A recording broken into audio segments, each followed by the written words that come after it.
اب میں چلتا ہوں اسی طرف جو میں نے آپ کو کہا تھا کہ سیرت کی تشکیل میں قانون تجاذب کا بہت بڑا کردار ہے. خیال پر قانون تجاذب کی روشنی میں توجہ دیں تو خیال ترقی کرتے ہوئے خواہش بن جاتا. اب اس کو ذرا غور سے سنیے. لا الہ الا اللہ واللہ اکبر.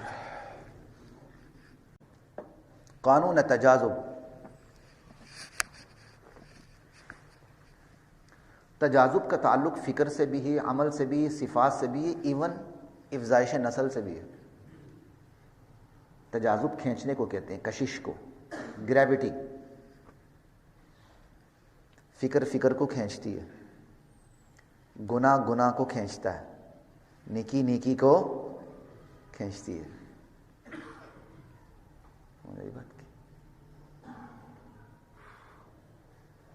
تجاذب کا قانون تجاذب کا تعلق آپ کے عمل سے بھی ہے. ایک نماز کو پڑھنا دوسرے نماز پڑھنے کو آسان کر دیتا ہے کہ نہیں؟ ایک نماز کو چھوڑنا دوسری نماز چھوڑنے کو آسان کر دیتا ہے کہ نہیں؟ یہ کشش تو ہے. چھوٹا گناہ بڑے گناہ پہ پہنچاتا ہے کہ نہیں؟ یہی تو کشش ہے. شرابی کے پاس جاتا ہے کہ نہیں؟ نمازی کے پاس جاتا ہے کہ نہیں؟ وکیل کے پاس جاتا ہے کہ نہیں؟ یہ ساری کششیں، یہ تجاذب ہے. تجاذب کا تعلق فکر سے بھی عمل سے بھی ہے. آپ وکیل ہیں، آپ ڈاکٹر ہیں، آپ چوکیدار ہیں. آپ جب سب سے پہلے اپنے عمل میں اترتے ہیں، سب سے پہلے انیشیل لیول پہ، وہ آپ کا اپنا کام آپ کو نامانوس نظر آتا ہے.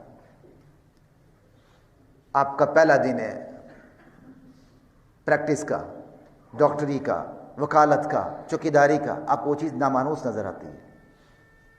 لیکن وہ نامانوسیت آہستہ آہستہ کیا ہوتی ہے؟ مانوسیت میں بدلتی ہے. پھر مانوسیت آہستہ آہستہ کس میں بدلتی ہے؟ مہارت میں بدلتی ہے. یہ کشش ہے.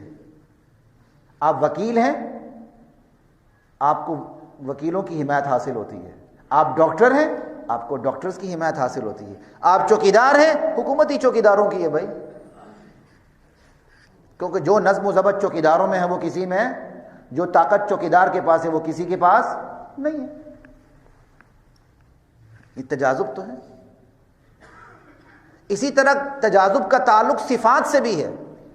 جسے جھوٹ بولنے کی عادت ہے، اس کی یہ عادت جھوٹ کو کھینچتی رہتی ہے. کہتے ہیں نا، ایک جھوٹ بولنے کے لیے 100 جھوٹ بولنے پڑتے ہیں. وہ ایک جھوٹ 99 جھوٹ کو کھینچتا ہے. مدعی صاحب جھوٹے ہیں تو اس کا جھوٹا دعویٰ جھوٹے دلیل کو کھینچتا کہ نہیں کھینچتا؟ مدعی صاحب سچے ہیں، اس کی سچی دلیل، سچا دعویٰ، سچی دلیلوں کو کھینچتا ہے کہ نہیں کھینچتا؟ پھر سچائیوں میں ربط پیدا ہو جاتا ہے. اسی طرح تجاذب کا تعلق افزائش نسل سے بھی ہے. آپ ایک بیج بوتے ہیں، وہ ایک بیج سینکڑوں بیجوں کو کھینچ کے لے آتا ہے. فکر کو کھینچتی، یہ نظر نہیں آتا لیکن سجائی دیتا ہے.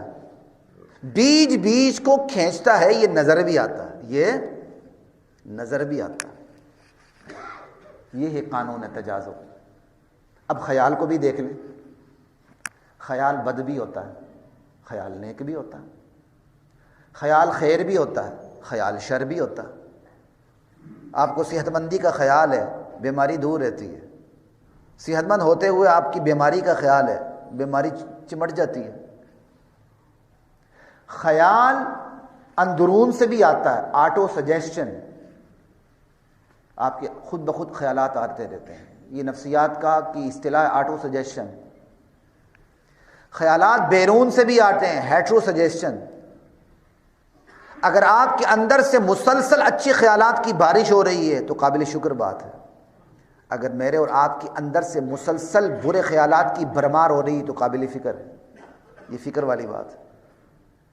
اگر آپ کے باہر سے مسلسل اچھے خیالات کی بارش ہو رہی تو اس کا مطلب آپ کی صحبت اچھی ہے.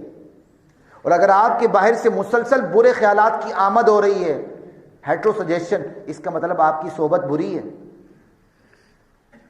اور جس چیز کی دھن سوار ہو، جس چیز کا خیال ہر وقت ہو، عمل بھی اسی طرح ہونے لگتا ہے، حرکتیں بھی اسی طرح ہونے لگتی ہیں، خوبو بھی وہی آ جاتی ہے، گفتگو بھی وہی آتی ہے، چال ڈال بھی وہی ہو جاتی ہے۔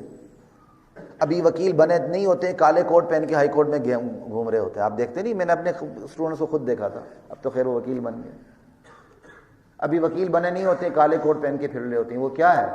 جس چیز کی دھن سوال ہو، چال ڈال بھی اسی کی ہو جاتی ہے۔ یہی وجہ ہے قرآن نے بھی بندے کا تعارف، رحمان کے بندے کا تعارف چال ڈال سے کروائی ہے، گفتگو سے کروائی ہے۔ کیوں؟ گفتگو چال ڈال بتا دیتی ہے بندے کے اوپر دھن کس کی سوار ہے۔ خیال چھوٹی چیز نہیں ہے، خیال کو ترقی بھی دی جا سکتی ہے، خیال کو دبایا بھی جا سکتا ہے۔ خیال شیطان کی طرف سے بھی ہوتا ہے، خیال اللہ کی طرف سے بھی ہوتا ہے۔ خیال شیطان ڈال سکتا ہے لیکن اسے ترقی نہیں دے سکتا، ترقی بندہ خود دیتا ہے شیطان بن کے۔ خیال اللہ ڈال دیتے ہیں، اللہ ترقی نہیں دیتے۔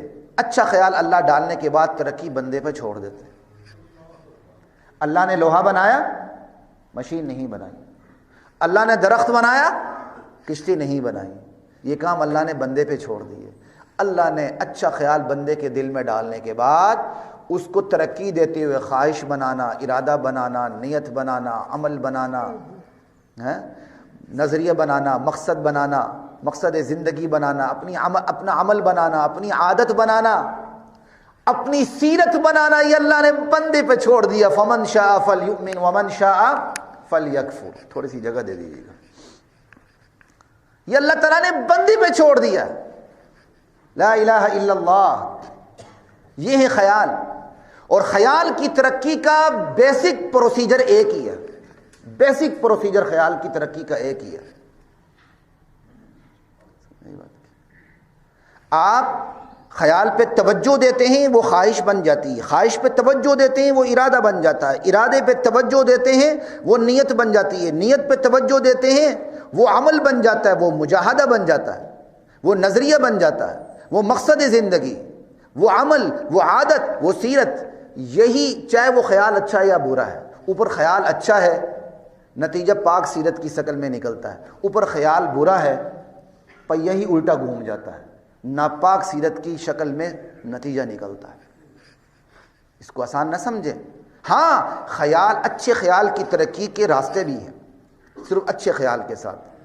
وہ خالق کی فکر، ہر وقت آپ کو اللہ هو الاول والآخر والظاہر والباطن، انت الاول فلیس قبلک شیء، یا اللہ تو پہلے، تجھ سے پہلے کچھ بھی نہیں۔ وانت الآخر فلیس بعدک شیء، وانت الظاہر فلیس فوقک شیء، وانت الباطن فلیس دونک شیء۔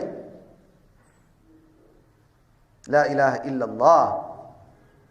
اور پھر مخلوق پہ بھی نظر جاتی ہے تو مخلوق سے نظر خالق پہ چلی جانی چاہیے۔ بندہ لیل و نہار کی گردش کو دیکھتے ہوئے، قدرتوں کو دیکھتے ہوئے نظر کس پہ جائے؟ اللہ پہ۔ اور تیسری چیز جو خیال کو ترقی دیتی ہے، صحبت صالح۔ بندہ اچھی صحبت میں بیٹھے تو جسٹ معلومات نہیں ملتی، علم کا ذوق حاصل ہوتا ہے۔ اس لیے کہا گیا علم الحق علم الاذواق، سچا علم ذوقی علم ہوتا ہے، بندہ چکھ لیتا ہے۔ خود بخود جو سیلف سٹڈی ہوتی ہے نا، وہ چکھتا نہیں ہے، وہ جسٹ انفارمیشن ہوتی ہے، بڑا فرق ہے۔